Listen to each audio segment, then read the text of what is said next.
Today we're going to be looking at how to bridle a horse correctly and safely. Jasper will be our model today.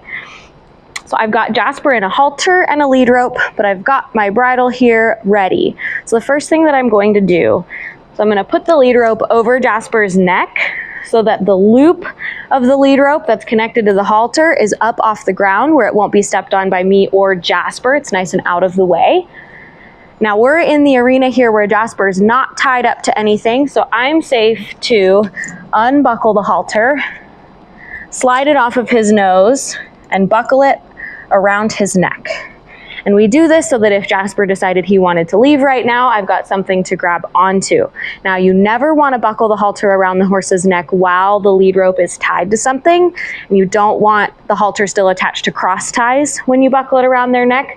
The halter should be detached from anything tied, any lead ropes, but our lead rope is loose here around his neck, so we're pretty good. Got my bridle here. I've got a set of split reins on this bridle, so I'm just going to put those over my shoulder. If you've got reins that are attached, you can put them over your shoulder or you can put them over the horse's neck. All right, Jasper, so I'm going to hold the crown piece of the bridle in my right hand with my fist facing down. This way I can raise and lower the bridle using my right hand all by itself. My left hand is going to be used to guide the bit into Jasper's mouth and make sure that my curb chain stays out of his mouth, but the raising and lowering of the bridle is all happening with my right hand. So I bring my right hand through Jasper's ears, and I bring the bridle around the horse's head so that the cheek pieces are on both sides of his head. Everything is lined up to smoothly go on his head as soon as we get the bit in his mouth. So I bring the bit down in front of his lips. Jasper's pretty good and will often open his mouth without being prompted, but we've actually taken a few takes now, so now he won't do it. So I'm going to stick my thumb in the corner of his mouth where there aren't any teeth to get him to open his mouth. And as soon as he opens his teeth, I use my right hand to bring the bridle up into his mouth. It's really important that as soon as the bit is in their mouth, you hold it up so it doesn't bang their teeth. We fold the ears forward, like that.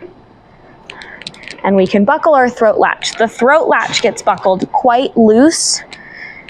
On Jasper's bridle, it's on the loosest hole. You want to be able to fit your whole fist under the throat latch where their windpipe is. That's where they breathe. So now we do a check. Our curb strap is under his chin. I can see that the bit is over his tongue, not under his tongue. That's an easy mistake to make. His ears are through. We can smooth out his forelock. And Jasper is bridled. So our last thing that we need to do is remove the halter from around his neck. And we are ready to go. To take the bridle off, we're basically going to do everything in reverse. So the same thing where I want my lead rope up off the ground, out of the way where it's safe. Can take my halter and just buckle it around Jasper's neck, nice and loose. We unbuckle the throat latch. And now at this point, it's important that my right hand guide the bridle down slowly so that he knows it's coming and so that the bit doesn't bang the back of his teeth on the way out. Good boy. Sometimes Jasper likes to play with it. Return the halter to his face and collect up my lead rope. Good boy, Jasper.